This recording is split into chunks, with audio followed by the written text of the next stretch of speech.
And it was great. I could wear business shirts, long sleeve shirts, so you couldn't see nothing. And Uh-huh. I was always a good hider, so I could hide everything. I could smoke a joint smoked a bowl, couple bowls before I spoke to you. Honestly, I'm sorry, and you wouldn't even know except my eyes would be red or something. Right. I was able to hide drugs because I was proficient using or not using. Still did my job because I knew that was my money. You have to do your job. This is Recovery After Stroke with Bill Gassiamis, helping you go from where you are to where you'd rather be. Stephen, welcome to the program. Hey, awesome. Thank you for having me, Bill. Thank you. Yeah, you're welcome. I really appreciate it when somebody contacts me and asks to be on the program. It makes it a lot easier so that I don't have to do all the following up and chasing people and trying to find people. So thanks for doing that. I really do appreciate it. Mate, tell me a little bit about what happened to you. Well, what had happened to me, I was one of those kids. I'm from the United States. I'm from New Jersey. A little that happened to me is I have a past drug problem, and it took me a while to overcome my demons. And because of my demons, it actually put me into having 5 strokes because I was bad with cocaine. So I had 5 of them. It happened on the left side of my brain. It happened in August 2018, and the story is that I was hanging with well, we'll just say a girl that took a little bit extra money off me at the time, but we had fun. We were doing our little thing, and there were illegal drugs at the time, and due to the fact that I was doing so much, recently I put my mother away. So I'm sorry if I'm going to jump like crazy and go all over the place, but we actually had to pull the plug on my mother in July of last year, and me and my mom were real close. She's a big reason for me at this moment being alive. And what happened was I was doing so many massive amounts of drugs and other things that they couldn't even find in my system. They were shocked I was still alive. When they did a screen of my system, they found chemicals that weren't even coming up to them. Yeah. So, so I believe somebody or the person I was getting from just at that point, I didn't care what it was, whatever it was, I was trying to get it. Basically, I'll tell you, I was at the verge of trying to kill myself. I had nothing left, Yeah. you know. So how old are you, And Stephen? I am 32 years old. I am single, no kids. Yes, so ladies, if you hear that in America, I'm single. I'm not the best looking guy, okay? I walk with a cane, all right? I am a cutie. Adam Sandler lookalikes, all right there. If you ladies got to think for Adam Sandler or someone see this, I So, don't mate, care. tell me about. So, just tell me. Let's go back a little bit. Let me see if we can understand. So, you're 32 years old, but last year in July, so in 2018, your mum was Yes, unwell and passed away, and correct. that led you to being feeling in certain ways, and led you to abusing drugs. Prior to Yes. that, were you the type of person who went down that path and did those types of illegal drugs? Yes, you are correct, Bill. I started using drugs from an early age with marijuana, peer pressured into it, wanted to be cool, hang out with everybody. From marijuana, it led to other things like cocaine, and then it eventually led to heroin. And it got to a point where throughout my late teens and my 20s, I cared more about drugs than my mother and others around me. I cared only about drugs, my next high. Where am I going to get it? How am I going to get money? How am I going to do this? Yeah. And throughout this whole time, I worked. I graduated high school. I went to college and failed out. Too many parties. Um, so it wasn't like I came from broke home. I come from nothing, and I resorted to that. I chose to do it.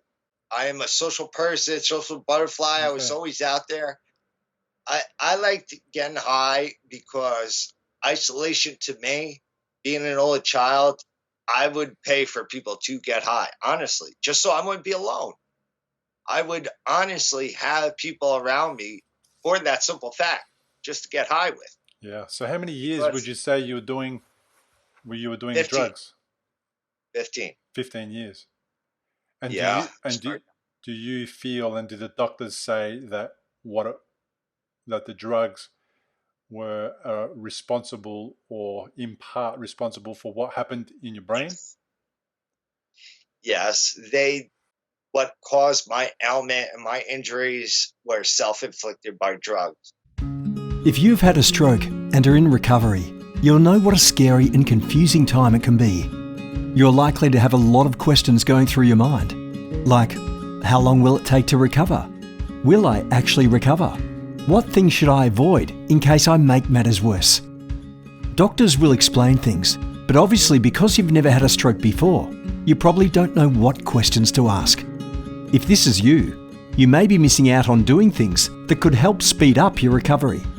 If you're finding yourself in that situation, stop worrying and head to recoveryafterstroke.com, where you can download a guide that will help you. It's called 7 Questions to Ask Your Doctor About Your Stroke. These 7 questions are the ones Bill wished he'd asked when he was recovering from a stroke. They'll not only help you better understand your condition, they'll help you take a more active role in your recovery. Head to the website now, recoveryafterstroke.com, and download the guide. It's free.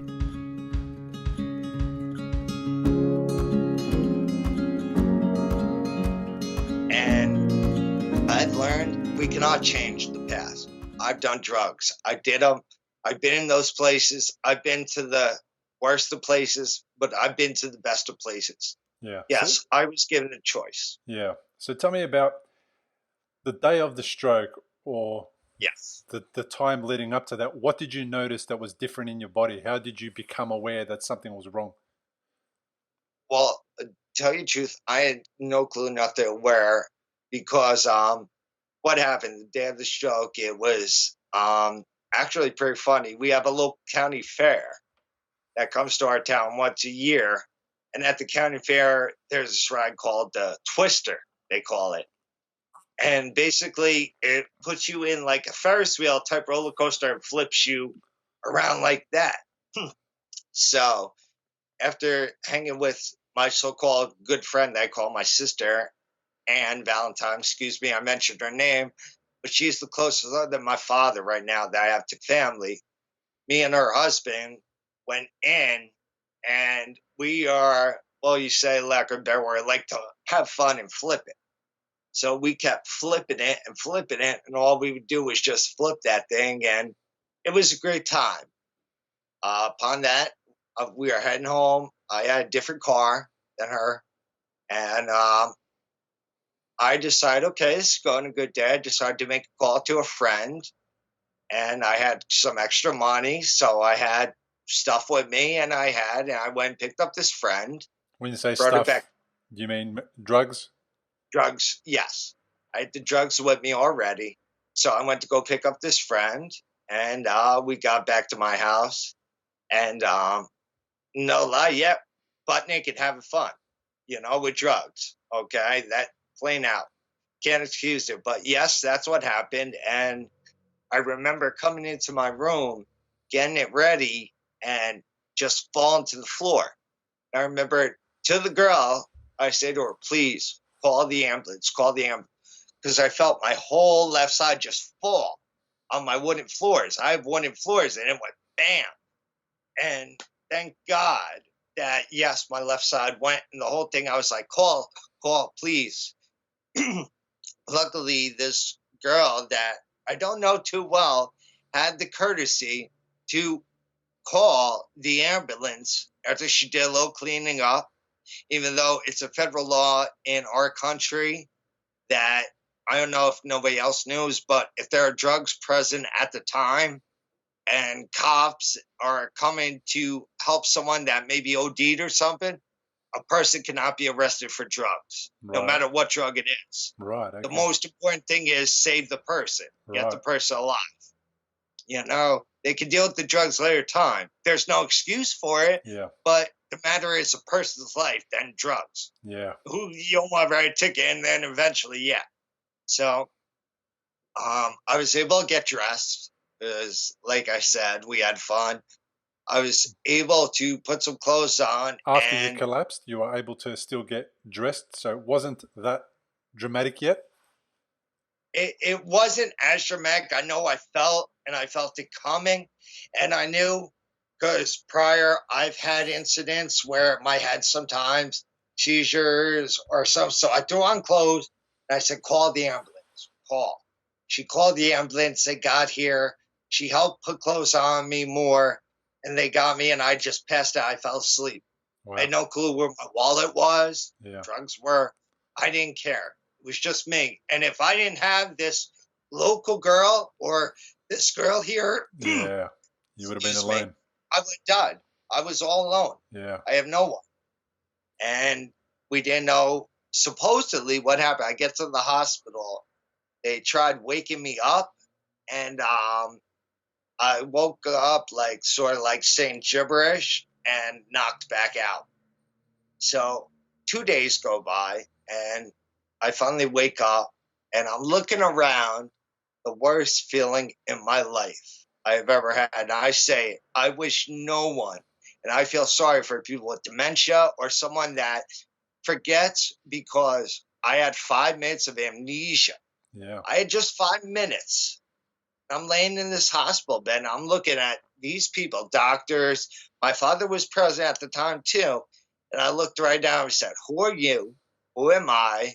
What is this? Where am I?" I didn't even know what a bed was. Yeah. So I was shocked. I'm looking at it. You didn't recognize your dad? No, I didn't recognize no one. For the first couple of days, I had no clue who I was. After I woke up and I started speaking, saying who I was, I said I was speaking gibberish. I knew what I was saying. I knew how scared I was. Yeah. They induced a coma. They induced me into a week coma. And after that coma, I woke up like nothing happened. I'm laying in bed like I know who I am, where I am, and what's going on. And I'm starting to think like, what happened? Yeah. And I have to say that, yes, I'm blessed for God. And this has changed me because I've always been spiritual. But I was laying there and the doctors couldn't believe it. Couldn't believe That me you were waking awake? up. Yes. Wow. Okay. Yes. So do you know exactly what type of stroke you've experienced? Did you experience one that was Yes. a clot or a bleed? It was it was a clot, and I got the paper here, and the best to describe it is that because I had 5 of them, it was the same artery, the same valve that clotted, and they all clotted up, and like they burst one after another, and they started bursting on the left hemisphere of my brain. So they started to burst, and they said 5, and I thought maybe I had TIA because miraculously I'm remembering everything. I know who I am now. You know, I'm moving my ligaments. I'm able to move my limbs. And I'm reading some of this history. And it wasn't until recently my doctor threw out my glasses and she said, "What are you talking about? You had 5 strokes, 5 actual strokes, not just TIAs. Look at you. You had 5 strokes." Proper, I said, full-blown strokes, serious strokes. yes. So Yes. So then when you woke up from your induced coma, you're going through the process, what are you experiencing on your right side? Is there numbness? Is there, you can't walk? Like, where were you at with your body? When I was with my body in the hospital, they would not allow me to stand or get out of bed unless I was in a wheelchair or I was assisted. Mm-hmm. Like it was pretty embarrassing that I had to be showered. I had to be helped for the bathroom. Yeah. Everything was wheelchair. So you're calling for people. Everybody knows in the hospital, hey, help me. And the funny thing, Bill, and the great thing about this is after the hospital stay, because I was in the hospital a good month before they transferred me over to a rehabilitation nursing home. Yep. Basically, I basically they kept me on. They wouldn't let me walk. the exercise they were doing, they would grab the back of your pants and expect you to walk. And I haven't used my legs now in a good 2.5, 3 months. So they were like jello. I remember, I don't know if anybody else who had a stroke out there, I remember using stuff to grab onto, like I was Spider-Man holding onto the wall, because they wouldn't let me unless I had someone. So I'd be in the bed and I got to go to the bathroom, and by God, I'm going to go to the bathroom. So I'd jump on the wall. I'd tell my roommate, this guy Joe, I'd be like, Joe, I'm going to the bathroom. And hold it, Joe, man, I'm holding onto a wall. And I'm trying to get to the bathroom, and I made it. And I remember one time I had a fall going to the bathroom. I thought I'd be able to do it, and I fell. Yeah. And thank God I'm young, because I took a big fall and I had big bruising, and they were scared that I broke some bones. Yeah. So tell me, yes. Stephen, did you, before you woke up, so you're in hospital, you're in a Yes. induced coma, you're in bed Yes. for about 3 months before you finally got to get into rehab. Did you have brain surgery, Yes. or was there no brain surgery? There was no brain surgery, Bill, at the moment. What they were doing, they were looking at, I would best explain, he OD'd.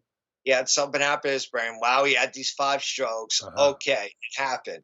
I hear you. So what happened was you went through this process of excessively doing the drugs over a long period of time. You'd been doing it for a long time. You then, after you lost your mum, you were doing the drugs excessively. That one thing led to another. You ended up collapsing. You ended up in hospital, and then you're in hospital for 3 months before you go into rehabilitation. And you finally get to rehabilitation. And what are some of the things that you need to relearn how to do? Obviously, you need to learn how to walk, and I would imagine use your arm. Did you have speech problems, memory problems, any of that kind of thing? The memory problems, long-term memories, which I'm shocked, and a lot of my memories I have, but you may ask me to do something short-term, like a lot's been happening to me. I'd walk into a kitchen and I'd forget. Yeah. Like, why am I here? I actually have to stop. Like, why am I here? By talking as you hear me. This happened less than a year ago, and God willing, God is the reason why I'm talking like this. Yeah. I'm walking, and I'd like to say more. I go to JFK Johnson, which is in New Jersey, a good rehabilitation hospital. I go 2 times a week. And I was miserable at first, being struck with this illness. Young kids have this. Everybody was old and everything. So I got on this kick. I quit smoking cigarettes. Right. So that's a good thing. So you were a smoker too? Yes. I was a smoker, at least a pack a day. Yeah. And I quit smoking cigarettes. So tell me about, so you're in hospital now. You had a job. Yes. What happened there? Like, how did you get in touch with your employer? Oh, okay, they just ended your employment. Yep. He came to see me twice in the hospital, and he said, and I couldn't make words out. And this is a wonderful guy. He taught me a business of restaurants when I worked selling tabletop. And he taught me the business, and I was doing good. And a lot of my clients that I had, Edward Don, I was able to trump national golf clubs in New Jersey, like the Gotham in New York, which is a famed restaurant. A lot of these big hotel chains, Roosevelt and Hilton's restaurants, I was able to get my product in to be used by them. And because you were out of action for such a long time, the only thing that he could do was let you go, because I imagine your employer needed to replace you because they had still business to attend to. And they weren't certain on how long your recovery would take. Would that be accurate? Yeah. Yes, that is correct. And also a big thing was writing, because my right side, I can sort of use my hand, but writing, I can write my name, but it may take me 5 minutes to write a simple 2 or 3 sentences. Yeah. So, now. And I imagine you, at one point, lost the ability to drive. Is that what happened also? Indefinitely. Yes, it's suspended indefinitely. I got a letter from the DMV that I can never drive again. Well, I can drive. I would have to go through tests again and everything.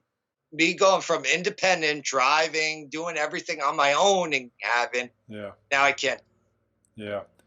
So you're at home now on your own. Do you need care? Does somebody need to be there to help you out to do certain tasks, or are you getting to the point where where you're uh, able to look after yourself? At this moment in time, and it's been 7, 8 months since the accident, I am grateful by God that I can do a lot. I do have my father, and I was mandated to go live back with him because someone has to be aware. Yeah. At the moment, I do pretty much everything. My own laundry. I can bathe myself, which I have trouble. I just need someone present in case I fall in the tub, or someone present there while I'm taking a shower. Not in the same room, No. just being around in case something happened. It's like you feel like a burden on people with this. Yeah. What you got to understand is, Stephen, that people uh, are not used to doing these types of tasks. Most of them have never needed to do it or help anybody else out. They're just regular people going about their business, and then all of a sudden, caring for somebody who's had a stroke is a really complicated thing. They don't exactly understand what happens in the brain and how that makes you feel and what the challenges are associated with it, because they've never been in that situation. So we don't really want to give them too much of a hard time. And if Yeah, you just put yourself in their shoes, I mean, yeah, not you many of us realize. would have woken up one morning and decided that we're going to go out and care for people who are doing it tough, because we don't have the time, because life is like that. It's really busy. We've got stuff to do. We've got our own lives to lead, chores, all that kind of stuff that we have to do. So it's a big shift for somebody to make it their life about somebody else and to do that willingly, because they've got bills to pay. How do they, how do they sustain their own lifestyle when these things happen? It's very dramatic, and carers often do it very, very tough. Even if you are living with somebody who's in a home who you're going to start to rely on, that person caring for you is doing it really tough because they don't have the skills. Doctors and nurses, they go to hospital after many years of training, and then Yeah. imagine what it's like to be a carer of somebody who has a stroke and you've never had any training. It would be really tough. You You did a know, really it's good job of you did a really good job of making it thank you. possible for your body to get really unwell, man. I mean, at the Thank you. beginning, didn't you? If you put the same amount of energy into getting your body better, you're going to get amazing results. So you were doing 4 monsters a day, you're doing drugs, you're doing a packet of cigarettes a day. I mean, it is a miracle that you're still alive, and I'm so glad that you are. We get to have a chat about Well, this. thank So tell me about, did you have some kind of withdrawals now from the drugs that you were taking for such a long time that you're no longer taking once you're in hospital? Were you dealing with that as well? I'm going to tell you this, and this is a big thing why I was pretty mad at the hospital system.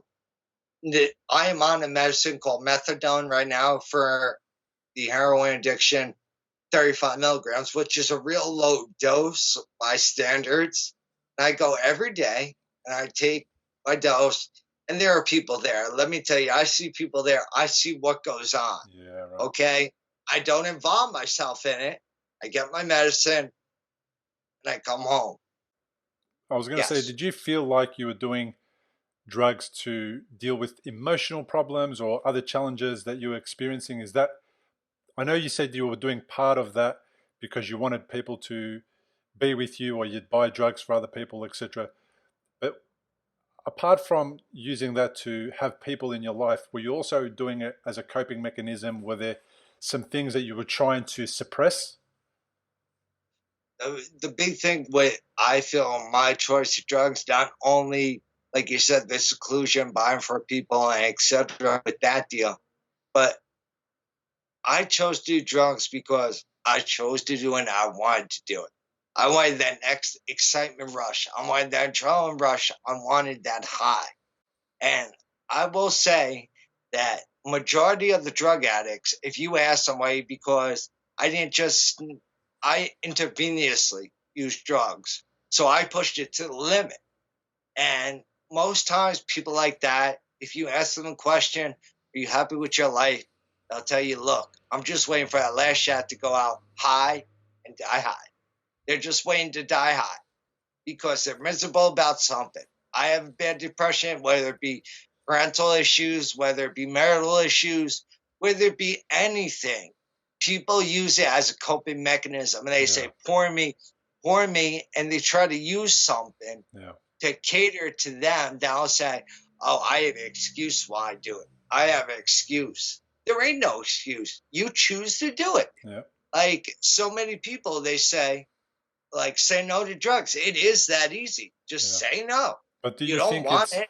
But do you think that's lack of other resources, where they don't have the resources to get counselling, or they don't understand the benefits of counselling, or how counselling can heal emotional trauma and emotional wounds? Do you think that's part of it? That is part of it, but that takes the person, because that person knows there's help out there, because there is AA, anything. There's help out there. You speak to a friend, especially a drug addict circle. 1 out of 4 people you ask, have you ever been to a rehab? Have you ever been hospitalized? Have you ever been to jail? I guarantee you 1 out of the 4 people you ask has either been jail, institutions, or a hospital. Yeah. So they already know the deal when they go at it. That's why people, it's like, and I can understand why I feel sorry, because the tools are there. It's not like, yes, we do ignore it to some extent, but there are the tools there. It's more of the person themselves, like, say, yes, I want to stop using. Yes, I don't want to do this. Cigarettes. Oh, they're addicted there. Yes, they're addicted, but I choose not to smoke. Yeah. Why? Are you at that point? Are you at that point where you've chosen to not use anymore, where you've made the decision, that's it, I'm not doing it anymore, and I'm going to do everything I can to change my life and do exactly the opposite? What I want to do, and I will say this, Bill, drugs, I'm done with drugs. I don't need them. I don't have to use it for a crutch no more. I smoke weed. I'll admit it. I'll smoke weed every day. And I still do it for the medical purposes, the card and everything. I have it. I have it. No problem. I go right to the dispensary. I believe in it more and I like the oils for the vapes. And when I look at things, I'm not trying to get high. I'm using it for a therapeutically medical level, because it does help with the stressors of, the bones, and know how you feel. Some days you don't want to wake up. Yeah, so you've got some pain that you experience daily? Yes. What type of pain? I daily feel pain. Muscular pain, or is it? Yes. Muscular and spasms. I have a lot of spasm. Especially my speech. A lot of time, my speech, I'll stutter. Like out of nowhere. I can talk to you fine for like 5 minutes, and then I'll just start stuttering. I got to stop and catch myself. Yeah. Because I like to talk fast. It's really interesting. So do you feel like you've got a new purpose in life? Do you feel like you have a renewed purpose in life? Yes. And I explain it to, I say now, like, not have to help, want to help, but to show people, like, I lived through it. I had a bad drug problem. I had it all, though. I went to high school. I'm educated. I came from a family. I had money. It affects everybody. It doesn't just affect those in poverty city. Yeah. I lived, God bless, in a nice house, a family that was okay, but, I had the benefits, and now it's better for me to be a catalyst of help, to help that person show this happened to me. I had it, because I deal with struggles. I'm not getting paid. I just got denied for Social Security at my age twice already. I'm now got to go to a judge, and they have to hear my case. The state feels I can work, but my doctors will throw out their glasses and be like, are you serious? You just had 5 strokes. You can't write your name. Yeah. Well, you're telling them I can work. You're telling the government that I can work. I'll gladly. I want Social Security. I'm 32. Why would I want to go on Social Security? I could go work, especially, I am grateful and I'm blessed that on Social Security, I do make more in a month than some people ever see in a month. They can work in 40 hours. But because of what I did, what risk and what liabilities the company took with me, that's why I got paid my amount, what I did. And To me, I would rather tell people I'm eating healthy, I'm walking now. I'd rather show people that it can be done, no matter who you are or where you are. Yeah. I do push-ups on my stairs. I can't get down on the floor. I'm afraid to get up. I do stair push-ups. I drink a lot of water. I take my fish oil pill. I'm up daily. Yeah. I just try to keep active. Yeah. Because that's my problem. Yeah. So you're sharing. So now you want to share a little bit of your story about what happened to you and how you ended up because of all the decisions that you made in your life, how it impacted your health and your well-being. And now it seems like though and I don't know anyone who's been through what you've been through before the stroke. I don't understand that side of, addiction and all that type of thing. I'm lucky like that. But you seem to have done a really massive 180-degree turn, and you're going in a completely different direction than what you were on. And that's amazing, and that's astounding. And that's such a good thing to hear. What I'm wondering is, thank God. well, yeah, you do have to thank God, but also you've got to take a little bit of credit for that as well. Yes, I do.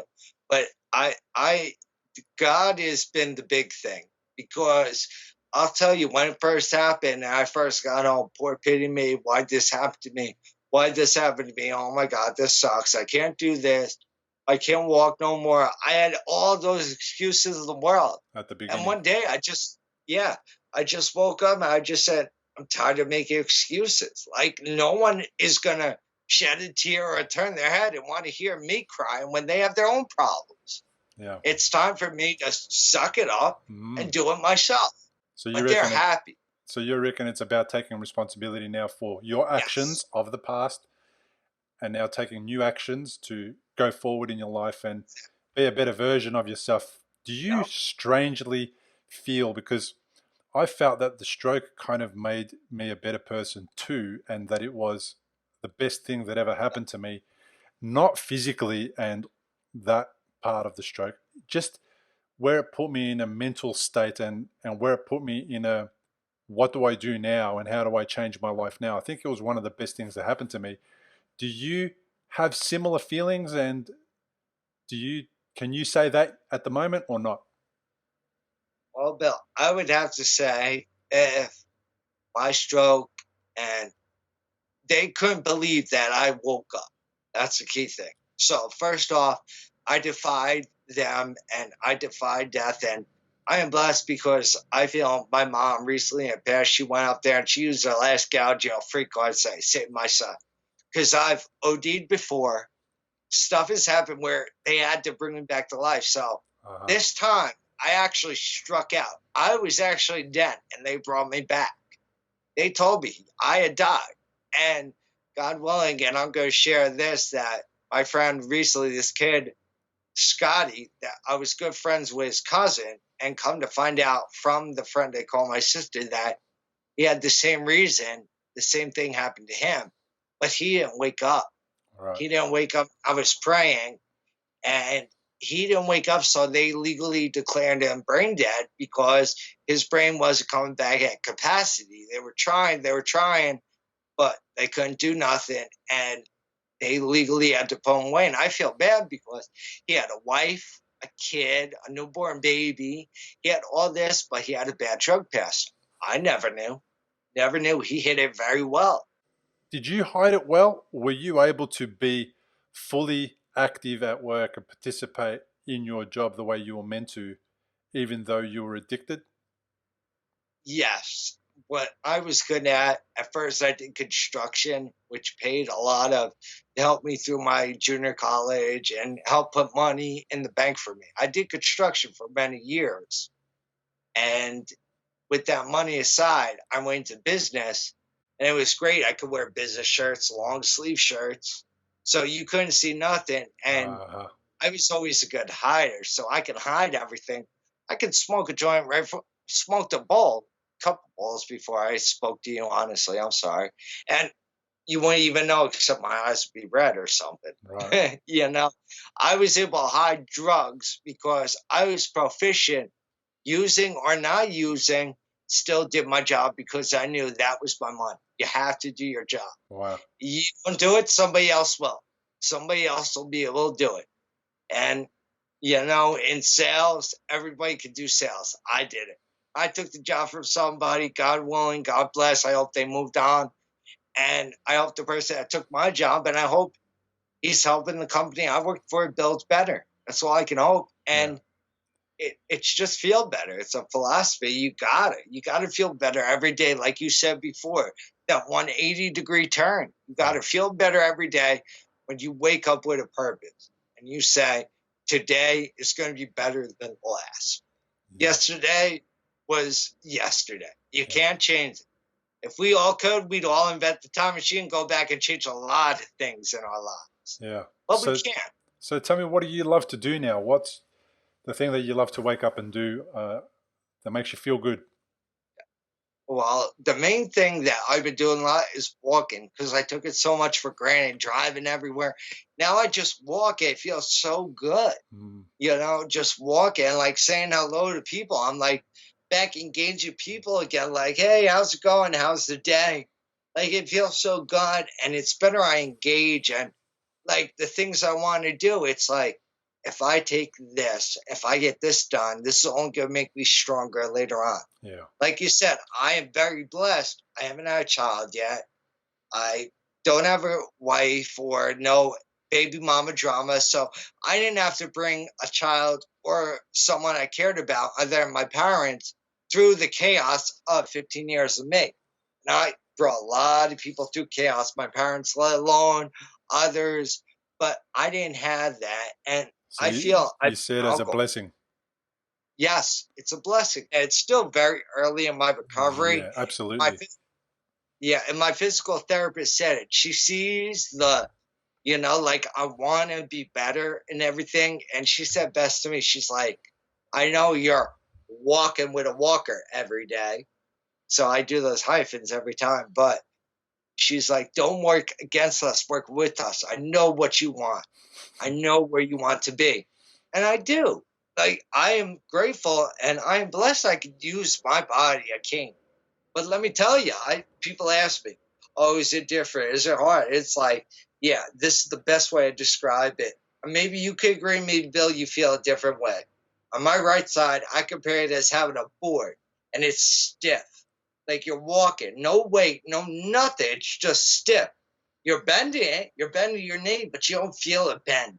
Yeah. You don't feel it. You can lift like 30 pounds like nothing, but then you put it in this arm that can feel it. And that's why I tell people it's like having a board on you. It's like walking stiff. Yeah. And you have to learn to walk with it. And like you said, it can make you a better person. It can hurt you. Or what do you want to do about it? It's your choice. Yeah. And that's what I love about it. And like I said, my main goal now is to help more people like you and your website do. You allow for me, which I am grateful, to get my message out there. And when it gets posted and when there are people listen to it, I hope they can take away. The main thing is you have to do it. That's awesome. Look, on that note, we're coming to that point where we have to end the episode. I really want to thank you for reaching out and sharing your story and telling us about how your drug habit caused strokes. I think it's really important that this story is out there and that people get to hear what can happen as a result of stroke. I wish you well in your recovery. I wish you well with all the things. Before we close this session, I want to thank you and what you have done, the work you've done, as well as others across the world. There's more people like myself, like Bill, like others that have the good outlook on life, that want to do something, that show there is more after your stroke. You can still be it. And just remember, it's do it yourself. You got to do it. And I want to just say God bless, and I thank you, and God is the reason. If people don't have a spiritual, get God, find your spiritual being, because somebody myself, I can't explain why I'm alive. Bill, God bless that you're alive, and many others have beaten this. And don't let anybody stop you. That's all I want to say to those people out there. And if somebody's in New Jersey and liked my story and wants to help be a part of it, hey, you can find me. I'm not that hard to find. It says my name's Stephen Heaney, so not hard to find. No and worries. plus, Stefan, what we'll do is we'll put some links to your Instagram. If anyone wants to connect with you on Instagram, they can go there and they can get in touch. You don't have Instagram? How did we find each other? I do have LinkedIn. Well, I found you through LinkedIn. Ah, that's LinkedIn. right. Yes. Yeah, that's I have okay. a LinkedIn. You can type in my name, Stephen Heaney, like I said. And also, the main thing, Bill, is I just want to be an advocacy for hope for those here in New Jersey, whether it be across the world, that I have the worst past. Yes, addiction plagued it. Other things have played it. But because of, like you said before, and not the greatest thing that happened, but a realization that it's all gone. Because many friends, God bless them, in the past, drugs have taken their lives. Yeah. God bless them and all the other people. God bless. Yeah. Thanks, Stephen. I really appreciate your time, mate. No, I thank you, Bill. Thank you, and God bless everyone. Discover how to support your recovery after stroke. Go to recoveryafterstroke.com.